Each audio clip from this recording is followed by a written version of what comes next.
Hürmetli vatandaşlarım, leksiyemizi davamlaştırırız. Ben ötkende sözlügen leksiyemde sizlerinin tasavvurunla taşılan mavzularının içindeki yeni bir mavzu tahir kılalmadı.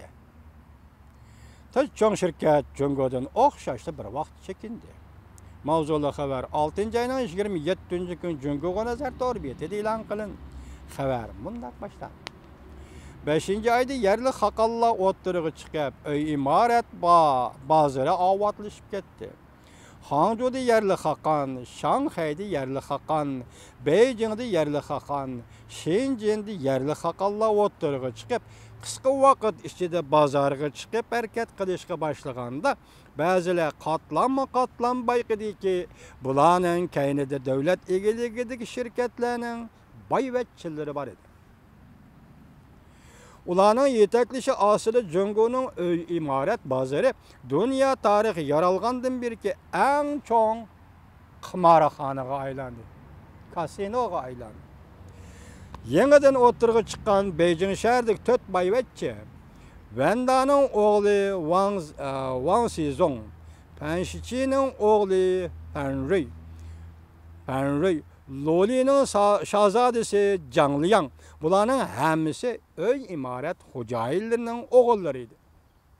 Şunun körülüşke buladı ki Cungo'da öy imaret bazarının qanchalar qizib ketganligini. O'xshashli bir vaqt sanoat sohasi quruq tushib qoldi. Sanoat sohasi quduqqa tushib qoldi. Zavod stanoklar jimib qoldi. Hech kimning chatig'i bo'lmadi. Ya devletinin çatığı yok, ya fuqaranın çatığı yok, ya işçilerinin çatığı yok, hiç kiminin çatığı yok. Bir ahval gelip kaldı. Bir istatistik intayı mühim istatistik bulup kaldı. Bu san yukarı katlandı, bek ensiretti.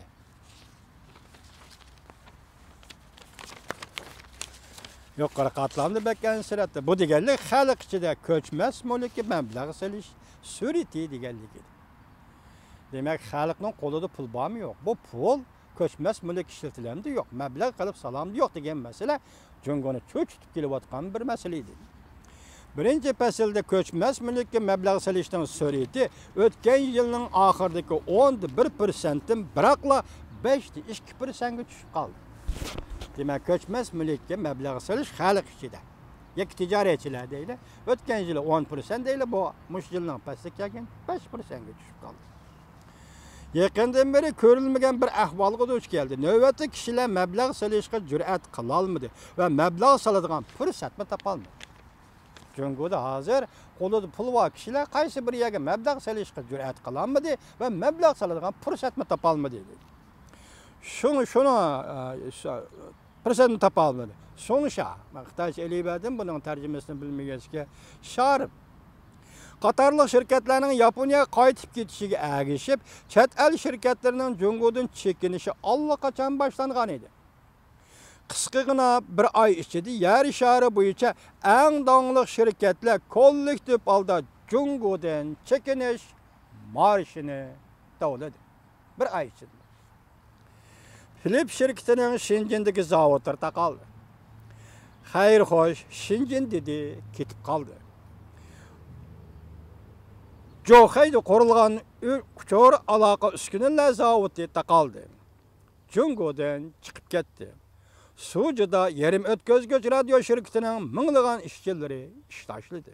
Shirkat Sujidan chiqib ketdi. Fushkang Cungo'dan asta chekinib chiqib, Hindistonda hozir 1 million kishini ishchilikqa ola oladigan zavod qurdi.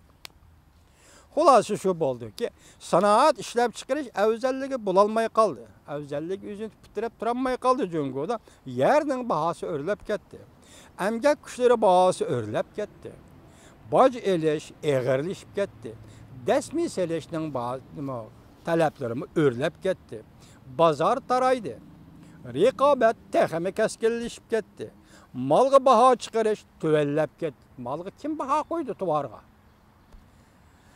Zavodlar ziyanga ishlaydigan bo'ldi. Bir qadam elishma, bir qadam besma qiyinlashdi. Shunga yuqorqi 4 cho'ng shirkat bir ay ichida Cungo'dan chekin. Bu albatta do'stlarimiz uchun aytgandimi, vatandoshlar sizlarga bu cho'tish darajasidagi bir xabar bo'lib tuyulish kerak.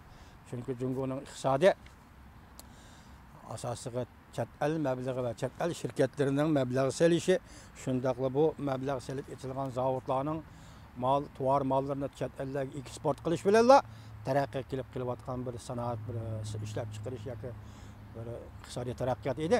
Hozir bugungi kelsak, mana bunda 4 chong shirkat, 5 chong shirkat chekirim chiqib ketaveradigan bo'lsa, buning oqibati Jungo iqtisodiga nimalarni elib keldi degan narsani siz biz tasavvur qila olmaymiz. Bugungi yana bir xabarda, endi bu bir siz bizning ko'rishishkidek bir xabarda Xitoy hukumati hozir Amerikaning zayumini, Amerika Qo'shma Shtatlarining zayumini to'kmi qilib satmasimi setishga boshladi.